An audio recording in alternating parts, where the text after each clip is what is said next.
What do you think about this place? Muara Angke. Everyone knows about the seafood, yummy seafood. But behind that, there's a slum, a squatter. Can you please dim it a little bit? Thank you.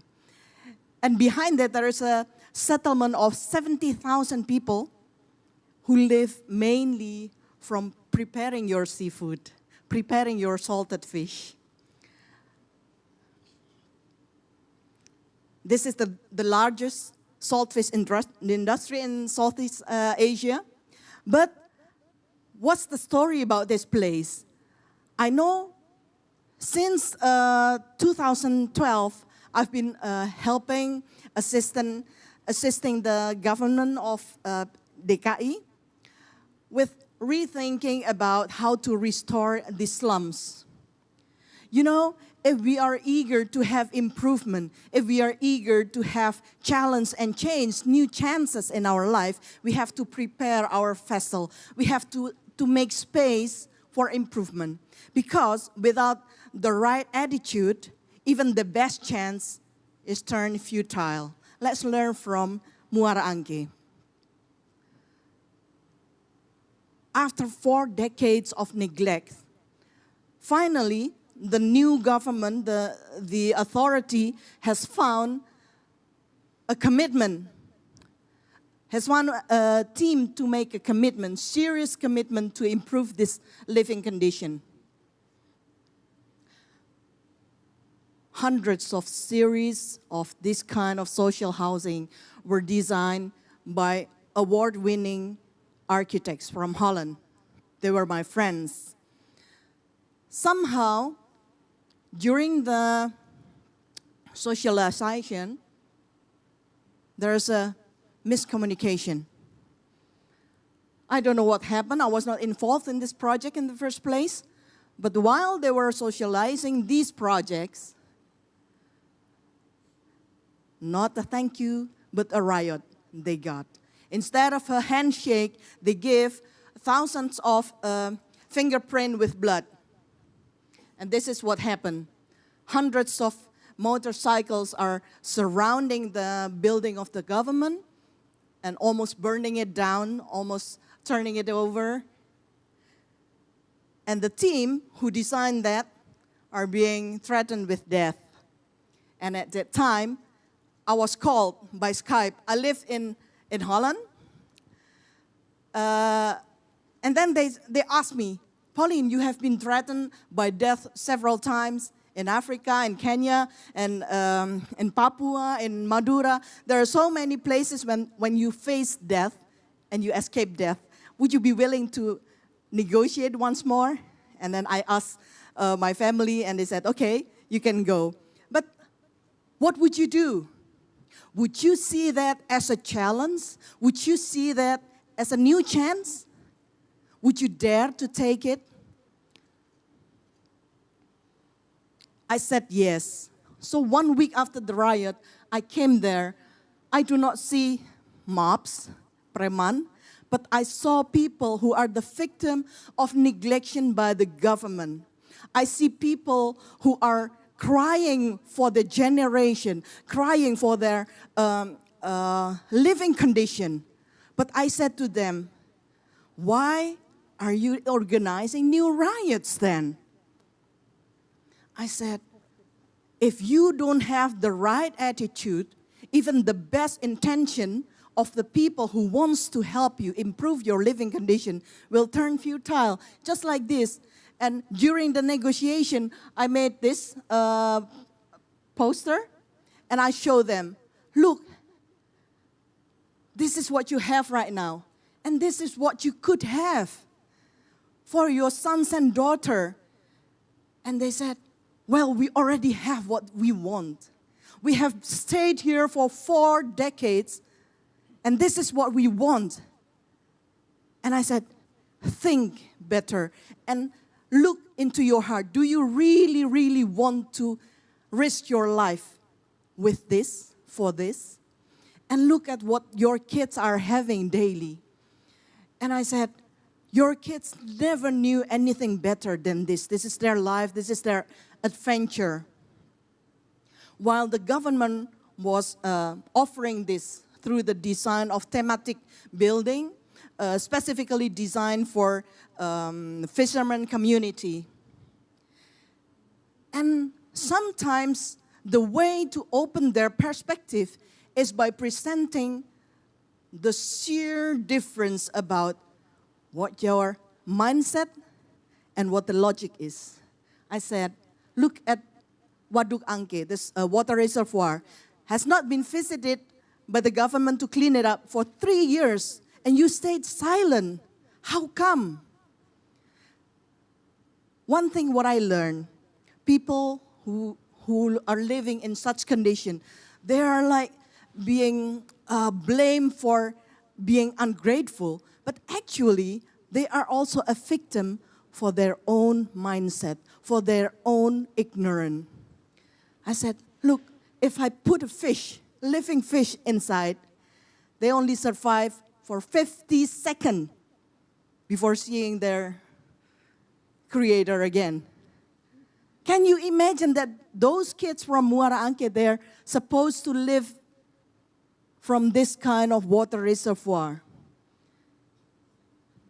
Finally, 4 years after my negotiation with the government, someone asked to clean it up. It took 4 years to beg the government.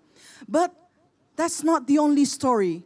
You know, when such things happen, people are taking advantage.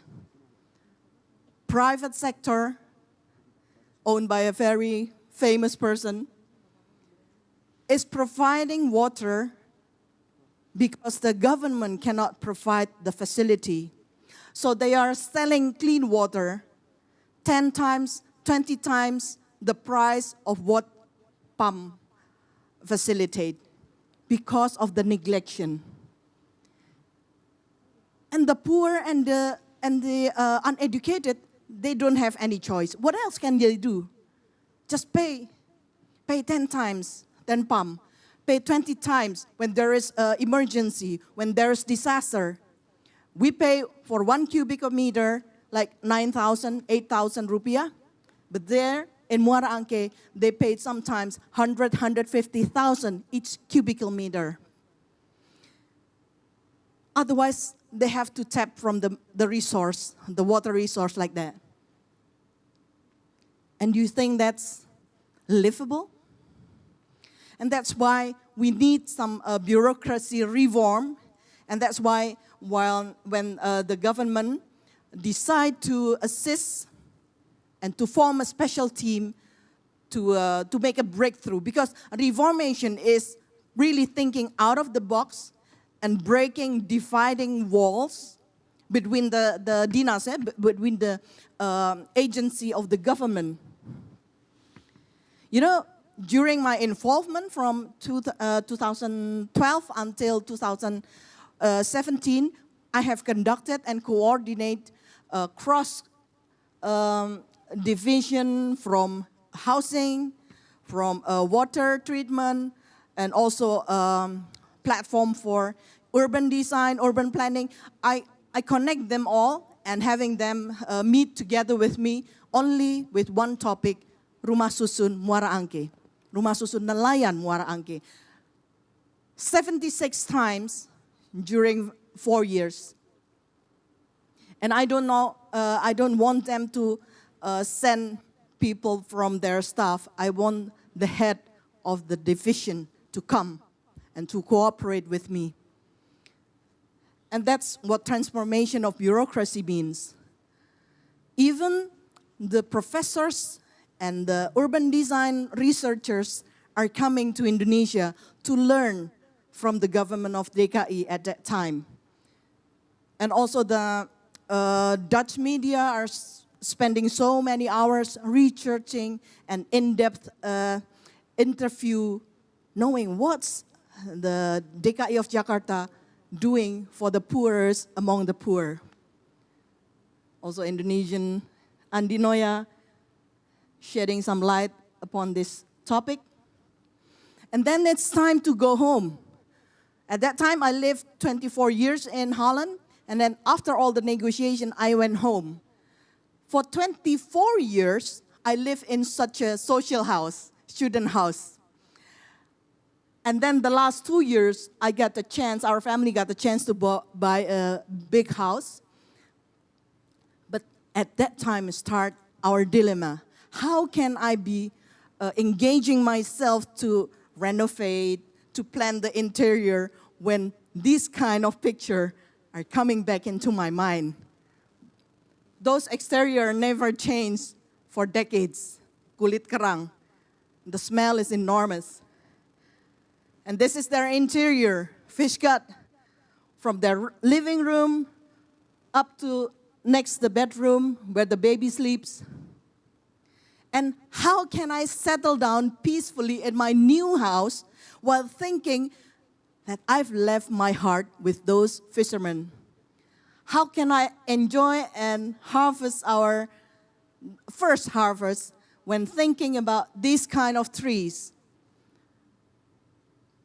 Almost all trees in Muara Angke will die within 2-3 weeks because of millions house flies, actually, that attack the industry of salt fish.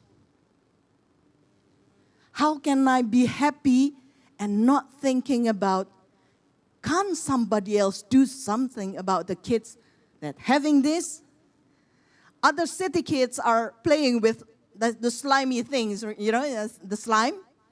But these Muara Angke kids are plunging themselves headfirst, full body, into that black, slimy water that forms their world.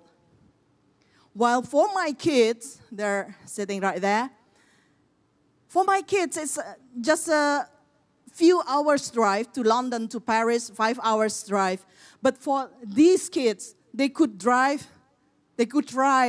for years in the same tuk-tuk, in the same odong, and only being confronted by the project that affected their family in the first place. One night, as an architect, I was spending time alone, reading, writing, and that was around 3 o'clock in the morning, way past midnight. I was still sipping my coffee in the backyard while enjoying a romantic full moon. Suddenly, there's a voice. Romantic, eh? Romantic only because of the full moon? Imagine what a romantic full moon can do in your home country. This is the scenery 3 days before and 3 days after the romantic full moon. This is the tidal lunar flooding. Look how they persevered to get to school. After that last comparison, I could not stand any other comparison. We packed our things, 1 container full, and in the port of Rotterdam, sending it toward the port of Jakarta. After months of preparation, after all the farewell parties come the last hugs. So Grace, my daughter, saying goodbye, and afterward, I saw that why is there sadness in her laughter? How come? And it really crushed my heart to my innermost being. I said, oh, I'm doing my purpose. I'm answering my calling. But my kids, there's so much sadness in her laughter. And there's still small voice in my heart telling, relakan. Just allow it. Allow her that there is a little bit of sadness in her laughter, so that in the sadness of the kids from Muara Angke, there would be some laughter. And that is what brought us back home. After 26 years spending time in Holland, finally I got to come home in 2014. And would you see that as an opportunity? Would you see that as new chance, new challenge to leave your nest? Would you be willing to do that? You know, after all the sacrifice, you're doing that for people who might not know how to be grateful to you, who might not know to evaluate your sacrifice. Would you still be willing to do that? I've spent hundreds of hours in the musola of Muara Angke, in the house of the Ustad, in the house of the Marbot, and doing some education for the people. And also we set up a football academy for the people in Muara Angke, for the kids in Muara Angke. And then after nearly 9 months, what do you expect? An applause, a standing applause? For our case, our family, hardship came 9 months later. Because I brought my kids to Muara Angke and to other garbage dump site, there's been an attack of the virus, and then the body system of my kids did not recognize that as the enemy. They said, which one is the enemy? And they chose the wrong one. So they, instead of attacking the virus, they attacked the pancreas. So for my daughter, these last 4 years, she has been struggling between life and death because of that illness. She had to prick her own finger to test the blood glucose every time before she eat, and she had to inject herself with insulin before each meal. And I said, this 11-year-old child has to endure so many hardships. But I think, hey, she's alive and kicking, and there she is. I said, isn't that a miracle in itself? After many days of coma in the ICU, in the emergency, isn't that life itself is a miracle? And my daughter Grace said, as long as I am still hoping and praying and waiting for the miracle to happen, I decide to become a miracle myself. So she traveled with me, meeting all the governors, all the regions in many islands in Indonesia, and she's delivering message of hope and restoration for the country, for the nations, for many tribes. And she's also preaching for the kids coming to the madrasah, coming to the pesantren. It's different when a police said, stay away from drugs, stay away from cigarette, stay away from alcohol. It's different when the one preaching is a child. He said, oh, your mom has been expecting you for 9 months, giving you the best nutrition. And now you are born, you're enjoying yourself, and you start smoking cigarette? What kind of valuation is that towards your mom? So that comes in differently when a child tells you that. And that's what I want to say about if life gives you lemon, you make lemonade. If life gives you dirt, you make fertilizer. And when life gives you dust and tears, just shut up your shell, shut it up, and present a pro later on. That aligns with the mentality of an eagle. You know, eagle needs storm to keep them afloat, needs storm for a high altitude. And that's why I told them, swift is stormy weather is free transport. Who loves a new altitude and new perspective? We all do. Keep soaring, eagles. Thank you for your time.